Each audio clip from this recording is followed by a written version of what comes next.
नमस्कार साथियों, आप सभी का स्वागत है हमारे यूट्यूब चैनल पर। और आज की जो हमारी वीडियो है वो वर्ल्ड ज्योग्राफी की 11वीं क्लास है। और इससे पहले हम 10 क्लासेस कर चुके हैं। उन 10 क्लासेस में हम बहुत सारे टॉपिक्स को कवर कर चुके हैं। और आज हमारा जो टॉपिक है वो है स्थायी, अस्थायी व स्थानीय पवनें, यानी कि परमानेंट विंड्स और temporary winds and local winds. In winds के बारे में हम पढ़ने वाले हैं आज। और इससे पहली जो वीडियो अगर किसी ने नहीं देखी है तो वो जाकर इसी प्लेलिस्ट में इससे पहले वाली वीडियो है उन सभी को देख लें। और आपको एक जितना भी सिलेबस अब तक कराया है अच्छे से समझ में आएगा और यहाँ से आगे आप वीडियो कंटिन्यू कर सकते हैं। तो आज का टॉपिक जो है हमारा वो शुरू करते हैं, परमानेंट विंड्स एंड स्थायी और आपकी लोकल विंड्स। सबसे पहले हम बात करेंगे वायुमंडलीय दाब की। मैंने आपको बताया था पिछली वीडियोज में कि हमारी जो अर्थ है इसके चारों तरफ क्या है, हमारा एटमॉस्फेयर है। एटमॉस्फेयर का मतलब वायुमंडल है। इसके चारों तरफ वायुमंडल हवाएं, गैसेस टिकी हुई हैं। किसकी वजह से? पृथ्वी के ग्रेविटेशन की वजह से, यानी कि गुरुत्वाकर्षण की वजह से। इस ग्रेविटेशन की वजह से गैसेस टिकी हुई हैं और ये गैसेस जो हैं हमारे ऊपर या फिर आसपास के क्षेत्र में क्या दबाव डालती हैं, इसी प्रेशर को हम बोलते हैं एटमॉस्फेरिक प्रेशर। इसी प्रेशर के बारे में पढ़ेंगे। सबसे पहले आप क्या जानेंगे इसके बारे में कि वायु द्वारा एक निश्चित स्थान पर यानी एक पर्टिकुलर प्लेस पर डाला गया प्रेशर ही वायुमंडलीय दाब कहलाता है।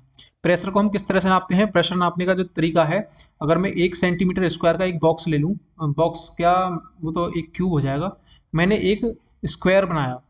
इस स्क्वायर में अगर इसकी 1 सेंटीमीटर लेंथ है, 1 सेंटीमीटर ब्रेथ है, तो इस पूरे एरिया पर जो प्रेशर अप्लाई होगा वो 1.03 किलोग्राम प्रेशर अप्लाई करती है क्या? हवाएं।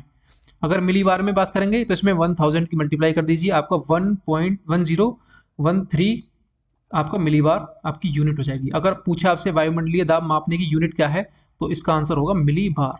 ठीक है जी, आप इसे यहाँ से याद रख सकते हैं।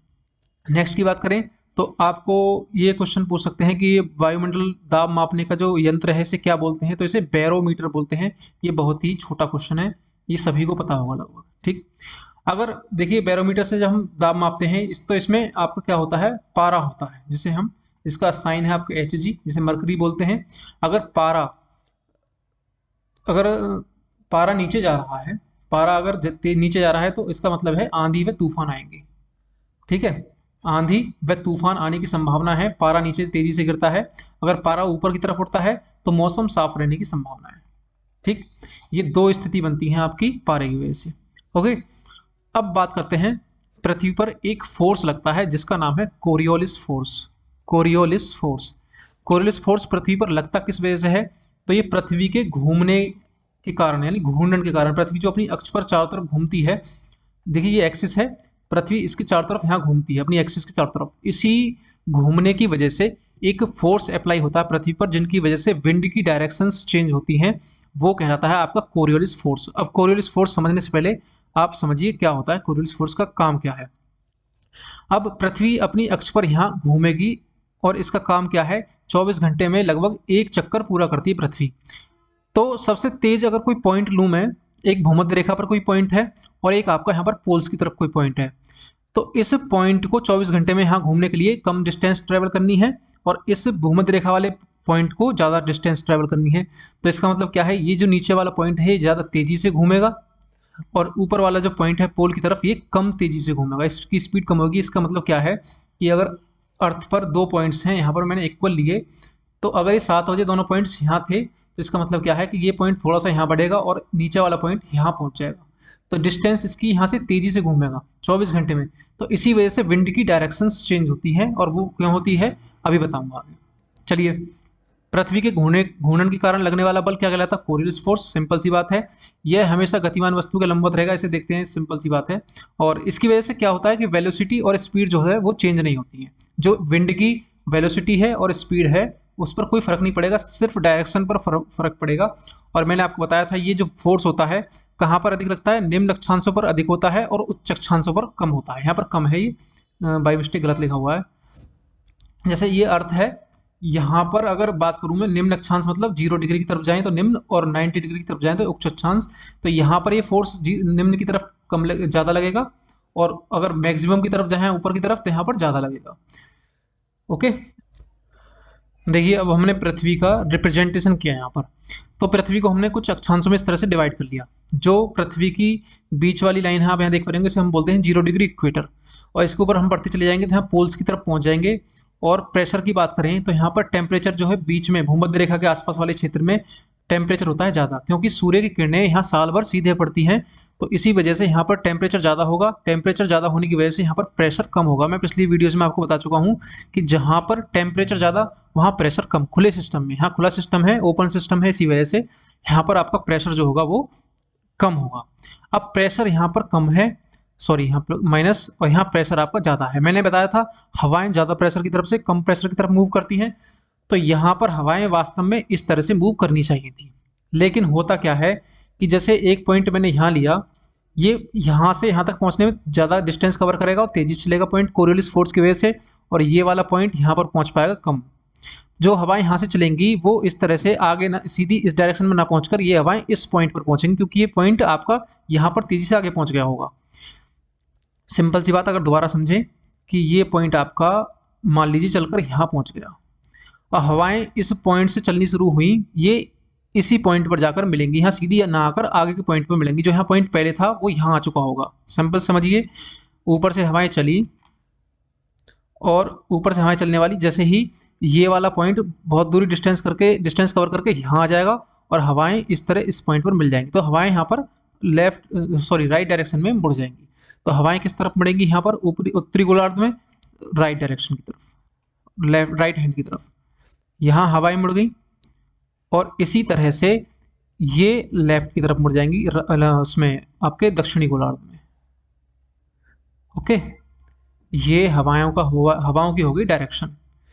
अब बात करते हैं, जब यहाँ पर हवाएं कन्वर्ज कर रही हैं तो यहाँ पर प्रेशर के द्वारा, देखिए यहाँ 3D मूवमेंट, 3D व्यू में तो मैं समझा नहीं सकता, लेकिन यहाँ याद रखिए, जैसे आप यहाँ भूमध्य रेखा पर हवाएं ऊपर उठेंगी तो ये कहीं ना कहीं बैठेंगी भी, इस तरह आके एक साउथ की तरफ हवाएं मुड़ जाएंगी और नॉर्थ की तरफ, तो यहाँ पर हवाएं बैठेंगी और यहाँ पर प्रेशर भी ज़्यादा अप्लाई होगा। तो यहाँ पर हवाएं बैठ रही हैं ऊपर से आकर, तो प्रेशर इस अक्षांश पर ज़्यादा होगा। अब होता क्या है कि कोई ये पॉइंट है, मैंने ये सपोज करा ये पॉइंट है, अब इसकी गति ज़्यादा है तो ये पॉइंट यहाँ पर पहुँच गया। यहाँ से कोई भी हवा चलेगी तो ये जैसे जैसे पॉइंट आगे बढ़ता चला जाएगा, ये हवाएं भी इसके साथ साथ आगे बढ़ती चली जाएंगी और इस पॉइंट पर जाकर यहाँ मिलेंगी। तो इसी वजह से कोरियोलिस फोर्स की वजह से जो आपका उत्तरी गोलार्ध है, हवाएं यहाँ पर ऊपर की तरफ मुड़ जाती हैं, ऊपर मतलब राइट हैंड की तरफ। ओके, और इसी तरह से आपके दक्षिणी गोलार्ध में भी आपकी हवाएं इसी तरह मुड़ जाएंगी। ठीक है, अब बात आती है पोल्स की तरफ से। तो पोल्स से जो हवाएं आएंगी वो आपकी फिर दोबारा सीधी सीधी यहाँ पर इस अक्षांश पर आकर मिल जाएंगी। तो ये होगी आपकी विंड की डायरेक्शन। ओके, ये विंड इस तरह से मूव करेंगी पृथ्वी के ऊपर। अब आगे की बात करें तो ये सारी विंड मैंने आपको समझा दी। अब बात करते हैं टाइप ऑफ विंड्स, यानी पवनों के प्रकार। पवनों के प्रकार कितने होते हैं? 3। स्थायी यानी कि permanent, second is temporary winds यानी कि अस्थायी पवने, third one is local winds यानी स्थायी, सॉरी स्थायी नहीं है, आपने यहाँ इसे लिख सकते हैं स्थानीय पवने, लोकल विंड्स का मतलब। अब इसके अंतर्गत हम देखें, परमानेंट विंड के अंदर आती हैं आपकी व्यापारिक पवने और पछुआ पवने। व्यापारिक को हम पूर्वा पवने भी कहते हैं। दूसरी है आपकी अस्थायी पवने, जो किसी एक प्लेस पर कुछ समय के लिए, कुछ टाइम के लिए ही फ्लो होती हैं, उसके बाद ये बंद हो जाती हैं, जैसे मॉनसून, स्थल समीर, समुद्र समीर, घाटी समीर। अब इसे हम समझने वाले हैं कि होती क्या हैं। और लोकल विंड्स में गर्म और ठंडी पवनें होती हैं, तो इसे भी हम अभी देखने वाले हैं। चलिए, अब बात आती है व्यापारिक पवनों की। क्या होती हैं व्यापारिक पवनें? ये पवनें 0 से 30 डिग्री अक्षांश की तरफ चलती हैं, इन एरिया में चलती हैं। चलिए आगे समझते हैं। ये आपकी पृथ्वी है, पृथ्वी के बीचों बीच भूमध्य रेखा है 0 डिग्री। तो 0 से अगर हम 30 नॉर्थ की तरफ जाएं और 0 से ही 30 आपकी साउथ की तरफ जाएं, तो ये पवनें आपकी कहाँ पर चलती हैं? इस जगह। यहाँ से मैंने आपको बताया था विंड आएंगी और आपकी राइट डायरेक्शन में मुड़ जाएंगी, और जैसे ही और साउथ की तरफ जाएंगी ये अपने लेफ्ट में मुड़ जाएंगी। तो यहाँ पर जब ये पवनें आकर मिलती हैं तो यहाँ पर ये ऊपर उठती हैं पवनें। इन्हीं पवनों को हम बोलते हैं ट्रेड विंड्स। ठीक है, ट्रेड विंड्स कौन सी होंगी आपकी? ये भूमध्य रेखा के आसपास के क्षेत्रों में जो 0 से 30 डिग्री अक्षांश के बीच में पवनें चलती हैं, इन्हें ही हम बोलते हैं आपकी ट्रेड विंड्स यानी कि व्यापारिक पवनें। अब ये पवनें क्या करती हैं? यहाँ पर जब आपस में मिलती हैं, ज़्यादा गर्म होती हैं, बिना किसी टकराव के ऊपर उठ जाती हैं। ऊपर उठने की वजह से यहाँ पर ये फ्लो होती है ना, तो कोई भी आवाज़ नहीं करती हैं। टकराने की भी आवाज़ नहीं होती। इसी वजह से यहाँ पर इसे डोलड्रम बोलते हैं। डोलड्रम का मतलब शांत क्षेत्र। डोलड्रम कौन सा है आपका? डोलड्रम क्षेत्र आपका व्यापारिक पवनों वाला क्षेत्र ही आपका डोलड्रम क्षेत्र हो जाएगा। और ये हमेशा क्या काम करेंगी कि जो भी महाद्वीप होगा, मान लीजिए कोई महाद्वीप यहाँ पर है, तो ये आप इसके ईस्टर्न कोस्ट पर आकर टकराएंगी, तो हमेशा ये आपके पूर्वी तट पर ही वर्षा करेंगी और इन्हें पूर्वा पवनें भी कहते हैं इसी वजह से, क्योंकि ये किसी भी कोस्ट के पूर्वी तट पर आकर टकराती हैं और पूर्व की तरफ से आ रही हैं। ये ईस्ट की तरफ से, अब पृथ्वी का ईस्ट यहाँ पर है, वेस्ट यहाँ पर है, तो ये ईस्ट की तरफ से फ्लो होती हैं, इसी वजह से इन्हें बोलते हैं पूर्वा पवनें, ईस्टर्लियर विंड, यानी कि पूर्वा पवनें। अब ये किसी भी महाद्वीप के पूर्वी कोस्ट पर बारिश कराएंगी। और ITCZ, जहां ये पवनें टकराती हैं इसे बोलते हैं ITCZ। इसका मतलब इंटर ट्रॉपिकल कन्वर्जेंट जोन, और इसकी स्थिति चेंज होती रहती है। जैसे 0 डिग्री है यहाँ पर, और ऊपर आपकी यहाँ पर 23.5 डिग्री होती है कर्क रेखा, नीचे की तरफ होती है मकर रेखा 23.5 साउथ। अब जो पवनें, अब एक चीज देखिए, जब मई जून का टाइम होता है तो सूर्य भूमध्य रेखा पर लंबवत ना होकर के ये कर्क रेखा पर लंबवत होता है। तो ITCZ यानी प्रेस, यहाँ पर टेम्परेचर ज्यादा होगा तो हवाएं यहाँ पर आके मिलेंगी आसपास, ना कि भूमध्य रेखा पर मिलेंगी। तो ITCZ आपका कर्क रेखा की तरफ मूव कर जाएगा, जो इंटर ट्रॉपिकल क्षेत्र है। और जैसे ही सूर्य मकर रेखा पर लंबवत पड़ेगा, तो जब यहाँ पर हवाएं आकर मिलेंगी तो ये वाला ITCZ अब की बार कहाँ पर आ जाएगा? नीचे की तरफ मूव कर जाएगा। ITCZ का मतलब है जहाँ गर्म हवाएं आकर, व्यापारिक पवनें आकर मिल रही हैं। ये भूमध्य रेखा पर ही नहीं आकर मिलेंगी, जहाँ पर आपकी सूर्य का टेम्परेचर ज़्यादा पड़ेगा तो वहाँ पर ये पवनें आकर मिलेंगी। ITCZ गर्मियों में से मई जून के टाइम में उत्तर की तरफ आ जाता है, और दिसंबर नवंबर के टाइम में ये लगभग मकर रेखा की तरफ मूव कर जाता है ITCZ। समझ में आया? ये हो गई आपकी ईस्टर्लियर विंड। जैसे मैंने आपको समझाया था कहाँ चलती है, ये इन पार्ट्स में चलती है, 0 से 30 डिग्री के बीच में। ओके, अब चलिए अब बात करते हैं आगे आपकी पछुआ पवनें। ये चलती हैं उपध्रुवीय क्षेत्रों में। उपध्रुवीय क्षेत्र क्या होते हैं? जैसे पृथ्वी है तो ध्रुव तो ऊपर की तरफ हो गए, बीच में भूमध्य रेखा वाला क्षेत्र हो गया, तो यहाँ बीच वाला क्षेत्र जो बचा है इसे ही उपध्रुवीय क्षेत्र बोलते हैं। यहाँ पर चलती हैं और 21 अक्षांशों के बीच चलती हैं, तो ये 30 से 60 डिग्री। 30 तक तो कौन सी चल रही थी आपकी? पूर्वा पवनें यानी कि व्यापारिक पवनें। ये पृथ्वी पर यहाँ 30 डिग्री से लेकर और 60 डिग्री के बीच में चलती हैं, जो मैंने आपको बताया था राइट डायरेक्शन में मूव हो जाती हैं। अभी कोरियलिस फोर्स के कारण यही होती हैं आपकी पछुआ पवनें, क्योंकि पश्चिम दिशा से आ रही हैं। जो दिशा, जिस दिशा से पवन आती है उसका नाम उसी धारा पर होता है। जैसे पश्चिम की तरफ से आ रही है वेस्ट की तरफ से, तो इसे वेस्टर्लियर विंड बोलेंगे, और ईस्ट की तरफ से आ रही है तो ईस्टर्लियर विंड्स बोलेंगे इन्हें।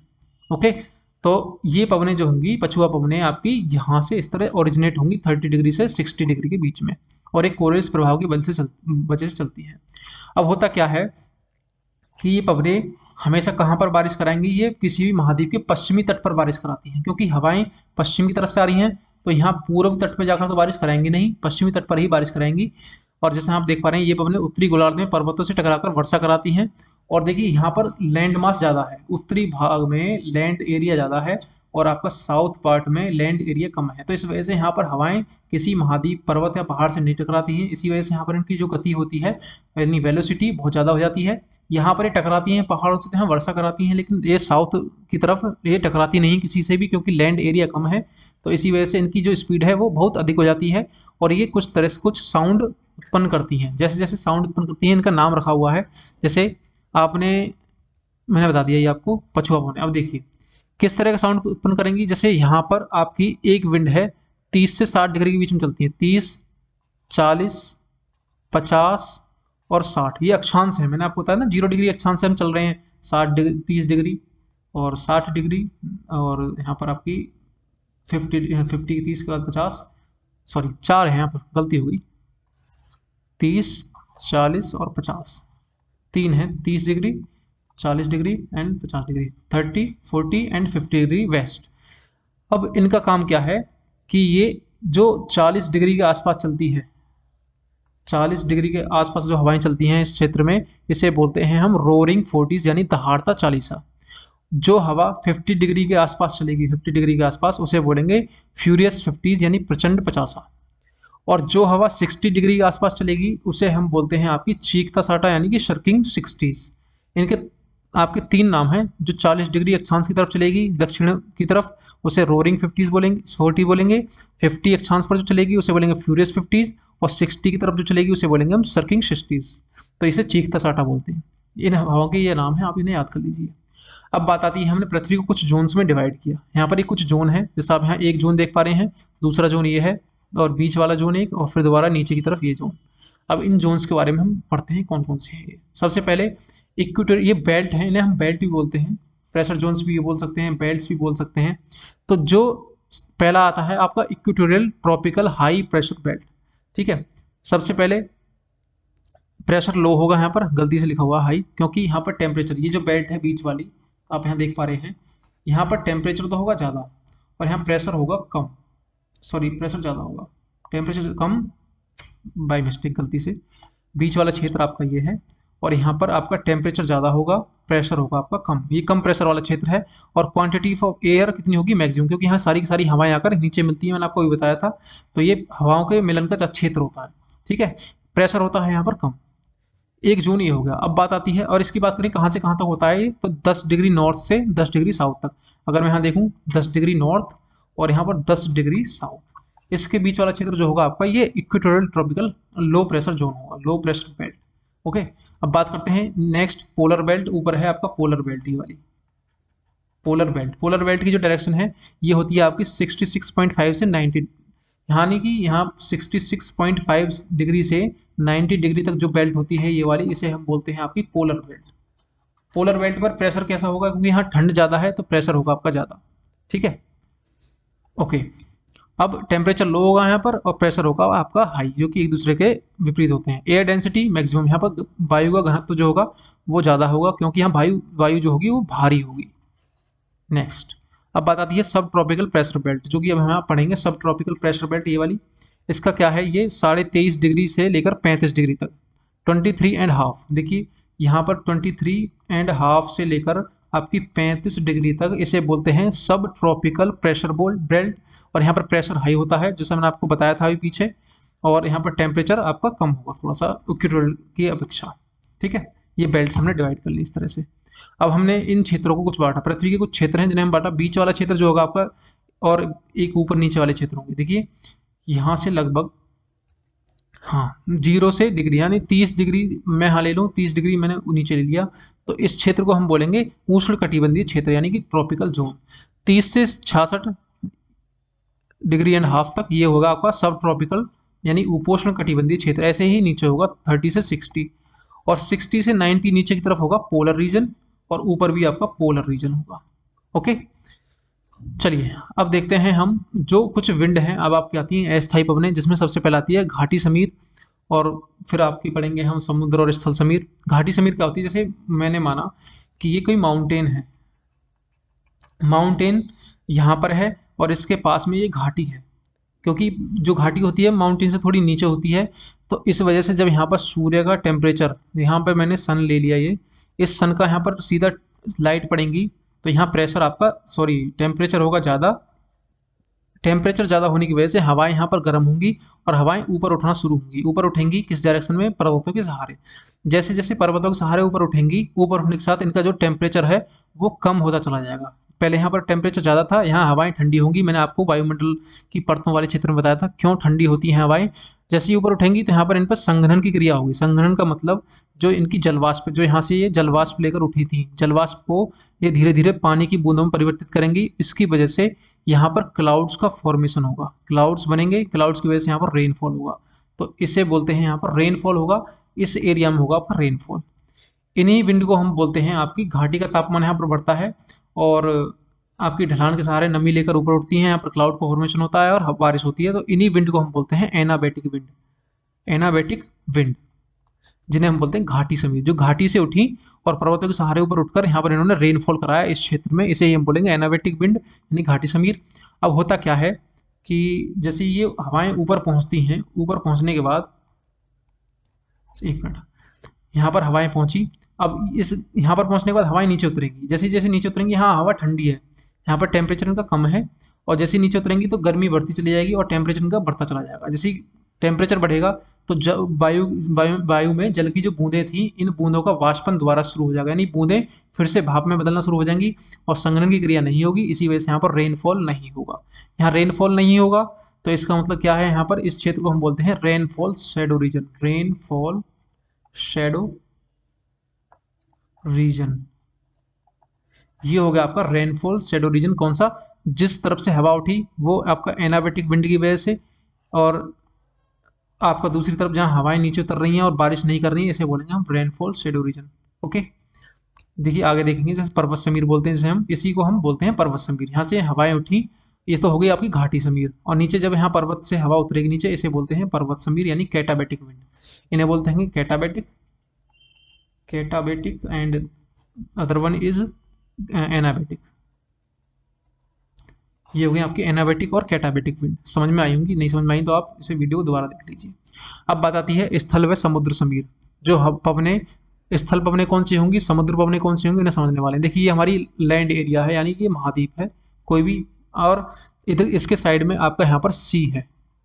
अब सी है और यहाँ पर लैंड है, इसका मतलब क्या है, जब सूर्य की किरणें, दिन की बात करते हैं हम, डे टाइम की, अब डे की बात करेंगे तो यहाँ पर सूर्य की किरणें पृथ्वी पर, जमीन पर पड़ेंगी और पानी पर भी पड़ेंगी।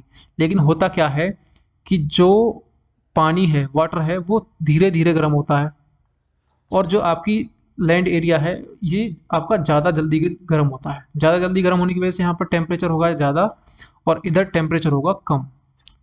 इसे मिटाकर बताता हूँ आपका, टेम्परेचर यहाँ पर कम और आपका टेम्परेचर लैंड एरिया पर ज़्यादा, दिन की बात है ये, तो प्रेशर यहाँ पर कम, और जहाँ टेम्परेचर कम है यहाँ प्रेशर ज़्यादा, उल्टे होते हैं एक दूसरे के। प्रेशर ज़्यादा की तरफ से कम की तरफ हवाएं चलेंगी, तो दिन में समुद्र की तरफ से आपकी स्थल की तरफ हवाएं चलती हैं, इन्हें ही हम बोलते हैं स्थल समीर, सॉरी समुद्र समीर, समुद्र समीर, यानी कि इसे हम बोलेंगे सी ब्रीज, इंग्लिश में बोलेंगे तो सी ब्रीज। अब बात आती है रात की, अब आती है नाइट की बात। नाइट में क्या होता है, डे पूरे दिन भर जो एनर्जी इस वाटर ने एब्जॉर्व की, अब ये एनर्जी जो है वाटर बहुत धीरे धीरे छोड़ता है, धीरे धीरे गर्म होता है और धीरे धीरे ही एनर्जी छोड़ता है। लेकिन जो धरती का क्षेत्र है, पृथ्वी का क्षेत्र है, ये जल्दी से एनर्जी रिलीज कर देता है और ये ठंडा हो जाता है। इसका मतलब टेम्परेचर है कम और इधर टेम्परेचर अब पानी का ज़्यादा होगा रात में, तो टेम्परेचर ज़्यादा, प्रेशर यहाँ कम, और इधर प्रेशर ज़्यादा, हवाएं ज़्यादा प्रेशर से कम प्रेशर की तरफ चलेंगी रात में। ये नाइट की बात हो गई, तो इसी को बोलते हैं हम स्थल समीर। स्थल समीर का मतलब लैंड ब्रीज। तो इसी वजह से यहाँ पर गर्मी और सर्दी इस तरह से नहीं होती, एक तरह से सुहावना मौसम होता है पूरी साल से साल। जो आपके तटीय क्षेत्र होते हैं, जो समुद्र के तट के सहारे बचे हुए क्षेत्र होंगे, ये हो गए आपके स्थल और समुद्र समीर। बात करें आपकी लोकल विंड्स यानी स्थानीय पवनों की, तो सबसे पहले हम बात करेंगे नॉर्थ अमेरिका कंटिनेंट की। सबसे पहले इसकी जो एक विंड है जो पोल्स की तरफ से आती है, इसे हम बोलते हैं ब्लिजार्ड। ब्लिजार्ड विंड जो है, इसकी खासियत क्या है, ये पवन संयुक्त राज्य अमेरिका के में शीतलहर लाती है, यानी यहाँ यूएसए वाला पार्ट है। इस यूएसए में जब ये आएगी तो यहाँ पर क्या करेगी, यहाँ का टेम्परेचर कम कर देगी, क्योंकि ये पोल्स की तरफ से आ रही है, पोल्स पर ठंड ज़्यादा होती है, इसी की वजह से ये हवा ठंडी होगी और यहाँ पर आकर इसका टेम्परेचर यूएसए का कम कर देगी। ओके, यह प्रेयरी क्षेत्र के लिए खतरनाक होती है, ठंडी हवा होंगी तो यहाँ पर ठंडी हवा, यहाँ पर जितनी फसल होगी, यहाँ प्रेयरी क्षेत्र है, घास का क्षेत्र, मैंने आपको वही पढ़ाया नहीं है, पढ़ा दिया वैसे मैंने एक वीडियो एनवायरमेंट में डाली है। ये प्रेयरी क्षेत्र होगा, यहाँ की घास को ये नष्ट कर देती है। टेम्परेचर कम होगा तो यहाँ पर आपका फोटोसिंथेसिस कम होगी, फोटोसिंथेसिस कम होगा तो यहाँ पर घास कम बढ़ेगी, तो इस क्षेत्र को ये यहाँ पर नष्ट कर देती है। नष्ट करने से नुकसान क्या होता है, यहाँ पर जो फसलें हैं वो नहीं हो पाती हैं, फसलें नहीं होंगी तो यहाँ पर जो पशुपालन कर रहे थे लोग, उनके लिए चारा उपलब्ध नहीं हो पाएगा, तो ये एक तरह से नुकसान पहुँचाती है ब्लिजार्ड पवन। ओके, अब आती है चिनूक। चिनूक की डायरेक्शन क्या है, चिनूक यहाँ पर ये है, चिनूक की डायरेक्शन क्या है, यहाँ पर इस तरह से आप देख पा रहे होंगे, यहाँ रॉकीज माउंटेन रेंज है, इस रॉकीज के सहारे सहारे यहाँ पर आती है और ये होती है एक तरह से गर्म पवन। इसे हिमबख्शी भी कहते हैं। हिमबख्शी का मतलब जो यहाँ पर एक तरह से बर्फ जमी हुई होती है, ये गर्म वायु होती है, ये बर्फ को पिघला देती है, बर्फ को पिघलाएगी तो यहाँ पर वनस्पतियाँ उगेंगी, वनस्पति उगेंगी तो ये पशुपालन और कृषि के लिए अच्छी पवन मानी जाती है, क्योंकि यहाँ पर इसकी वजह से बर्फ़ पिघलती है, बर्फ़ की वजह से यहाँ पर ज़मीन खाली सी हो जाती है और फिर वहाँ पर फसलें उगाई जा सकती हैं, तो ये पशुपालन और कृषि के लिए लाभदायक होती है। कौन सी, चिनूक, इसका नाम आप याद रख सकते हैं, जो कि यूएसए में चलती है। नेक्स्ट आती है आपकी जो कनाडा की तरफ से एक विंड आ रही है, ठंडी पवन है ये ऊपर से, इसका नाम है नॉर्थर। नॉर्थर जो है ये चक्रवात के बाद आती है, आप यहाँ साइक्लोन से याद रख सकते हैं, साइक्लोन के बाद आती है और ये एक ठंडी पवन है, इसलिए देखिए जो ठंडी फसलें होंगी फसलों को नुकसान पहुंचाएंगी, जैसे ब्लिजार्ड हो गई आपकी, नॉर्दर है, ये भी फसलों को नुकसान पहुंचाएगी और इसकी गति जो होती है 60 से 100 किलोमीटर प्रति घंटा की होती है। और इसके बाद तड़ित झंझा और ओलावृष्टि, तड़ित झंझा मतलब बिजली कड़कती है और ओलावृष्टि होती है, यानी ओले पड़ते हैं यहाँ पर इसके बाद। ओके। अब नेक्स्ट विंड की बात करें, जो यहाँ पे देख पा रहे हैं ये विंड, इस विंड का नाम क्या है? सेंटा आना। सेंटा आना की खासियत क्या है कि ये कैलिफोर्निया में चलने वाली, यहाँ कैलिफोर्निया क्षेत्र होगा, यहाँ पर चलने वाली एक गर्म और शुष्क पवन है। गर्म का मतलब जो हॉट होगी, और शुष्क का मतलब जिसके पास कोई भी आपकी आर्द्रता नहीं होगी। आर्द्रता मतलब जो बारिश नहीं करवाएगी, इसके पास कोई भी नमी नहीं होगी। ये मरुस्थली, और देखिए इसकी जो ये उत्पन्न होती है, ये एक तरह से ठंडी विंड के रूप में उत्पन्न होती है, लेकिन जैसे जैसे ये पहाड़ों, पर्वतों और मरुस्थलों से होकर गुजरती है, ये गर्म हो जाती है। इसी वजह से इसकी उत्पत्ति तो ठंडे के रूप में होती है और फिर बाद में गर्म विंड बन जाती है। ओके। अब बात आती है एक नीचे की तरफ, जो आप यहाँ देखने वाले हैं, इसका नाम है नॉर्टे। नॉर्टे जो विंड है, ये ऊपर से नॉर्थर विंड जो आ रही थी उसी का एक्सटेंशन है। आप इसे सिंपल से याद रख सकते हैं। ये अमेरिका और दक्षिण अमेरिका, अमेरिका में दक्षिण की तरफ चलती है, और ये पवन जो है ठंडी होती है, तापमान 5 से 10 डिग्री सेंटीग्रेड तक कम कर देती है, और इससे भारी वर्षा भी होती है। ये हो गया आपकी नॉर्थ अमेरिका की। बात करें आपकी साउथ अमेरिका की, तो साउथ अमेरिका में दो विंड है। एक तो है सबसे पहले आपकी जोंडा, और दूसरी आपकी जो नीचे की तरफ से चलती है, और इसका नाम है पेम्पेरो। जोंडा जो होगी आपकी गर्म होगी, और पेम्पेरो जो पोल्स की तरफ से आ रही है, तो ये ठंडी विंड होगी। ठीक है। पेम्पेरो के बारे में पढ़ें थोड़ा सा। ये तीव्र गति से चलने वाली पवन है, और इसे अर्जेंटीना और उरुग्वे में चक्रवात के बाद चलती है, और इससे वर्षा भी होती है। ठीक है। ये कहाँ चलती है? अर्जेंटीना, यहाँ पर अर्जेंटीना है, यहाँ पर उरुग्वे, ब्राजील से नीचे, तो यहाँ पर ये पवन चलती है, और इससे टेम्परेचर में भारी गिरावट आती है। दिसंबर से मार्च के बीच में चलती है, सिंपल सी बात है। अब बात करते हैं हम यूरोप की विंड्स की, जो लोकल विंड्स हैं यूरोप की। सबसे पहले हम बात करेंगे, जो सबसे पहले विंड है फोन, इसका नाम है फोन। और यहाँ पर एक आल्प्स माउंटेन रेंज है। यहाँ पर आपने मेरी वीडियोज़ में पहले देखा होगा वर्ल्ड ज्योग्राफी में, तो नहीं देखा तो बता दूँ। यहाँ पर एक माउंटेन रेंज है आल्प्स। इस आल्प्स के सहारे यहाँ पर ऊपर उठती है, और इसी आल्प्स के सहारे उत्तर की तरफ नीचे उतरेगी। अब नीचे उतरेगी तो यहाँ पर उतरते समय गर्म हो जाती है, और इसकी वजह से यहाँ पर बर्फ़ पिघलती है। बर्फ़ पिघलने से यहाँ पर फसलें यानी वनस्पति उत्पन्न होती है। बर्फ़ पिघलेगी तो वनस्पति होंगी, वनस्पति होंगी तो यहाँ पर जो फसल होंगी वो आसानी से हो सकती है। यहाँ पर जो अंगूर की फसल होती है उसके लिए लाभदायक होती है, और इससे फसल पक जाती है। ठीक है। फ़ोन कहाँ पर चलती है? यूरोप में, और वो भी कहाँ पर? आपके फ्रांस वाले एरिया के आसपास। नेक्स्ट की बात करें, दूसरी जो पवन है वो है मिस्ट्रल। मिस्ट्रल कहाँ से आती है? ऊपर पोल्स की तरफ से, लगभग ब्रिटेन के आसपास के क्षेत्र से यहाँ से आती है, और ये फ्रांस में आल्प्स से भूमध्य सागर की ओर चलती है। यहाँ आल्प्स माउंटेन रेंज है, तो भूमध्य सागर की तरफ चलेगी। ये पूरा भूमध्य सागर है जो आप यहाँ देख पा रहे हैं। ठीक है। मेडिटेरेनियन सी बोलते हैं इसे।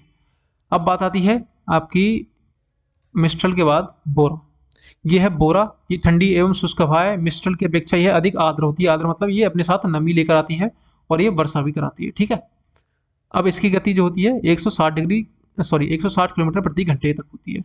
चलिए अब चलते हैं हम अफ्रीका कंटिनेंट की जो लोकल विंड्स हैं उनकी तरफ। सबसे पहले बात करेंगे हम जो ऊपर की तरफ जा रही है, अब यहाँ से इसे बोलते हैं हम सिरोको। कौन सी विंड है ये? सिरोको। और सिरोको की खासियत क्या है? यह जो है यहाँ पर आप सभी जानते होंगे, सहारा डेजर्ट है इतने एरिया में। सहारा डेजर्ट से ही ये उत्पन्न होती है, और ऊपर की तरफ चलती है। कहाँ पर है? भूमध्य सागर के आसपास वाले क्षेत्र की तरफ। और इसके अलग अलग नाम हैं, जैसे यहाँ लीबिया में से गिबली बोलते हैं। यहाँ पर लीबिया है, लीबिया में से बोलते हैं गिबली। और आपका इसे मिस्र में आपका इसका नाम है खमसिन। ये एक ही हवा है। और आपका यहाँ पर ट्यूनीशिया के आसपास वाले क्षेत्र में इसे बोलते हैं चिली। इसके ये अन्य नाम हैं जो आप इन्हें याद रख सकते हैं। ओके। अब होता क्या है कि ये जो यहाँ पर सहारा मरुस्थल है, इससे यहाँ पर बालू के कुछ कण उठाती है। हवाएं चलती हैं तो यहाँ से धूल भी उठेगी, और बालू के कण उठेंगे, वो लाल कलर के होते हैं। और लाल कलर के होने के बाद जब ये आगे की तरफ बढ़ती है, तो यहाँ भूमध्य सागर के आसपास जब पहुँचती है, तो यहाँ से नमी उठाती है। नमी का मतलब यहाँ से जलवाष्प उठाती है, और आगे इटली में चलकर वो वर्षा करती है। इन धूल कणों की वजह से, लाल धूल कणों की वजह से वर्षा कैसी हो जाती है? लाल, रेड। तो इसी वजह से इसे ब्लड रेन बोलते हैं। ब्लड रेन कहाँ होती है? इटली में। किसकी वजह से? सिरोको विंड की वजह से। ठीक है। ये आप इसे याद रख सकते हैं। खमसिन मैंने बता दिया, इसका दूसरा नाम है। अभी एक विंड है यहाँ पर हरमट्टन। यहाँ एक गिनी का तट है। यहाँ पर एक क्षेत्र है गिनी की खाड़ी, और गिनी का है कोस्ट है। इस गिनी के तट की तरफ चलती है, और इसकी खासियत क्या है? ये एक तरह से गर्म पवन है। यहाँ पर इस गिनी के क्षेत्र वाले आसपास के क्षेत्र में, यहाँ पर इक्वेटोरियल रीजन है आसपास, तो यहाँ पर नमी सर्वाधिक होती है। नमी का मतलब जल वाष्प। जब ये ऊपर से गर्म पवन आएगी तो यहाँ नमी को ये खत्म कर देगी। नमी को खत्म करने की वजह से, जैसे नमी होगी ना जिस जगह पर, वहाँ पर उमस ज़्यादा होगी। उमस ज़्यादा होने की वजह से यहाँ पर बीमारियाँ बढ़ेंगी। लेकिन जैसे ही ये वायु ऊपर से आती है, गर्म होती है, उमस को खत्म कर देती है। उमस खत्म होने से बीमारियाँ भी कम हो जाती हैं। इसी वजह से इस विंड को बोलते हैं डॉक्टर विंड। ठीक है। आपसे पूछ भी सकता है कि डॉक्टर विंड किस विंड का नाम है, तो आप बोल सकते हैं हरमट्टन विंड का नाम है डॉक्टर विंड। नेक्स्ट अगर आप बात करें तो एक विंड और है बर्ग। बर्ग कहाँ चलती है? यहाँ पर दक्षिण अफ्रीका के आसपास वाले क्षेत्र में। और ये फोन और चिनूक की तरह एक गर्म पवन है, जैसा आप सभी जानते हैं। और ये अंदर आंतरिक क्षेत्रों में चलती है, यहाँ आंतरिक पठार और यहाँ पर माउंटेन रेंजेस है। ठीक है, ये हो गया आपकी बर्ग। अब बात करते हैं एशिया की तरफ। सबसे पहले आती है सिमून। सिमूम या सिमून, ये ईरान और ईरान में फोन जैसे लक्षणों वाली गर्म और शुष्क पवन है, इसे हम सिमूम कहते हैं। ये टेम्परेचर को बढ़ाती है, यहाँ पर सिमूम पवन उत्पन्न होती है। आपकी नेक्स्ट है आपकी, यहाँ देखें तो ये पवन जो है आपकी कहाँ पर देख पा रहे हैं, रूस वाले एरिया में, इसे बोलते हैं बुरान। बुरान पवन जो है ये साइबेरिया तथा मध्य एशिया के क्षेत्र में बहती है। और एक ऐसी पवन होती है, ये ठंडी पवन होती है और इसकी गति भी बहुत तेज होती है। और ये तापमान -30 डिग्री सेंटीग्रेड तक गिरा देती है, क्योंकि यहाँ पर पोल्स हैं, पोल्स पर ठंडी हवाएं चलती हैं, इसकी वजह से यहाँ पर अपने साथ ठंड लेकर आती है। और इसे रूस के कुछ पार्ट में, उत्तरी एशिया कुछ पार्ट में से पुरगा भी कहते हैं, आप इसका नाम याद रख सकते हैं, दूसरा पुरगा। ठीक है, ये हो गया आपका पुरगा। नेक्स्ट की बात करें तो अब आती है लू। लू कहाँ चलती है? पाकिस्तान और भारत वाले क्षेत्र में, ज़्यादातर वैसे भारत में चलती है। उत्तरी भारत तथा पाकिस्तान के मैदानी भागों में मई तथा जून के समय महीनों में जो धूप आपकी हवा चलेगी, वायु चलेगी, उसे हम बोलते हैं लू। क्योंकि ये गर्म होती है और इसके पास कोई आपकी नमी नहीं होती। नमी क्यों नहीं होती? क्योंकि ये अभी यहाँ पर इस जहाँ से चली है, यहाँ पर कोई इसके नमी उठाने का कोई कारण नहीं है, यहाँ पर कोई समुद्र तट नहीं है, तो ये उत्तरी क्षेत्र में चलती है।